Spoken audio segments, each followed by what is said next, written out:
A lot of kids don't get a chance to talk to actual NBA players. We just trying to change the roles and do something different. Give them more than what we had. How does it feel to be black? The ball is secondary. Walk away from this place with something. Apply some of the stuff in their life, help the next person. You all have made it now to the birth of the movement. Go on the back of the bus. I need that seat now. She make me mad. That's how I feel to be black. You end up entering the draft after one season. You knew it was time. Was that a decision you talked with your family about? Coaching helped you make the decision? What was the deciding factor in you feeling like you were ready for the league after 1 year? See, I didn't go into college thinking I was going to be a one-and-done guy. Obviously, I think I had the potential to get there. But, at UCLA, Matt, you know this. You do all the open runs. You get to play against the pros. Yep. And I was stacking up pretty well. I'm going against these guys. And I'm like, hey, I'm not that, obviously you're not at that level, but I'm right there. Athletically, I was right there. So that put that in my mind. And obviously, I had a decent campaign at my freshman year. I got put on the big board. So confidence-wise, I was already there. I'm not afraid of competition, so I was ready to take that jump, I felt like. So 13th pick overall, other notable names, Andrew Wiggins, Embiid, Aaron Gordon, Julius Randle. Did you have any idea where you were going to go? Was Minnesota supposed to pick you? Was someone else supposed to go? Were you surprised you went at 13? Man, so what was crazy, the pre-draft stuff, so I had like 25 workouts, man. My ranking was from like 7, because I did 3 workouts with the Lakers. I thought the Lakers were going to take me. I was really excited about that. My ranking was from 7 to the second round, so I had a shit ton of workouts. But I didn't know Minnesota was going to take me until right before. I worked out for pretty much every team in the top 15, so I really didn't know. I had a hell of a workout in Minnesota, though. So Any memorable stories from that night, from draft night? Other than when everybody thought I was saying "fuck me" when I got drafted, I think I was a meme for a little bit. I was a little, when my name came across the board, I was stunned. That wasn't even the pick. I was just like, fuck, man. I was stunned. I told my dad, please don't cry because I'm going to cry. But, it was a little misunderstanding. But I think everything worked out. Minnesota appreciated me. I appreciated them. Thoughts on, I mentioned Embiid and Julius Randle to name a few. Yourself, I kind of feel like you three right there, Embiid on this kind of his MVP run, you and Randle being first-time All-Stars. Thoughts on guys you came into the league with kind of starting to come into their own at the same time? Yeah, because we've been playing with each other since high school, man, and it's great to see, especially because you grow up with these guys. You respect them, you know them. Man, it's good to see, guys put the work in and keep developing their game each and every year. It's dope. We go out there, compete against each other, and dap it up at the end of the game. So it's a friendly rivalry. That's what's up.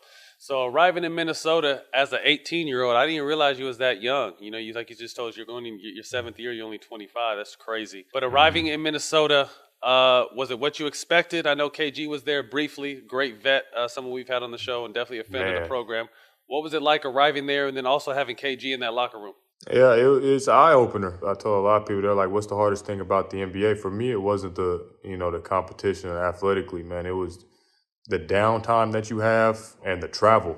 And that's what really got to me, and people don't understand that. You have to be able to take care of your mind and be ready to play. So, but KG was great, man. Thaddeus Young, my boy's on the team now. He was on the team, and then they got traded, and KG came to the team. And KG was probably the best teammate you could probably ever ask for, especially for a guy like me and a young guys. Me, Andrew, Cat, we were all on the team together, and just to see him lead by example at 40 years old still was incredible. Ricky Rubio was sidelined with an ankle injury, and you become the starting point guard over Mo Williams. Was that your welcome to the NBA moment, or do you have another one? I would say that was just, that was my coming out. I remember I was talking to Mo Williams, and Mo was like, "Look, you the next upcoming guy. I understand my role and my position here right now. I'm gonna come off the bench. We're gonna help you get through this." And it was ups and downs, especially playing a position that you ain't played since high school, and you're going, against these top-notch point guards in the NBA. I felt like my coming out party though. We played in Golden State, and I think that was the 73-9 team that year, and I ended up with like 38 or 39 that game, and that's when I was like, okay, this is who I can be. You guys had a nice young trio of yourself, Wiggins, and Cat.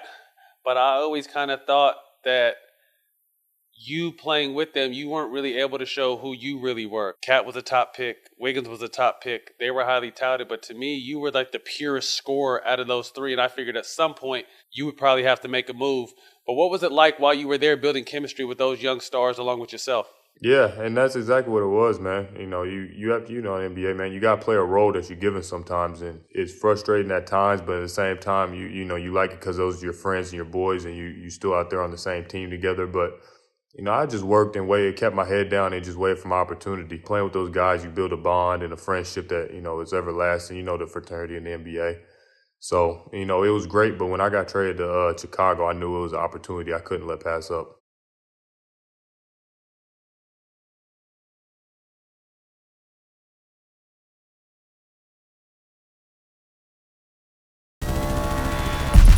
We gotta do the show! Get out of here! Get out! You guys killed it. You're stupid. Stop. Somebody's bougie. Y'all look crazy. Congratulations, gentlemen. Y'all blew up.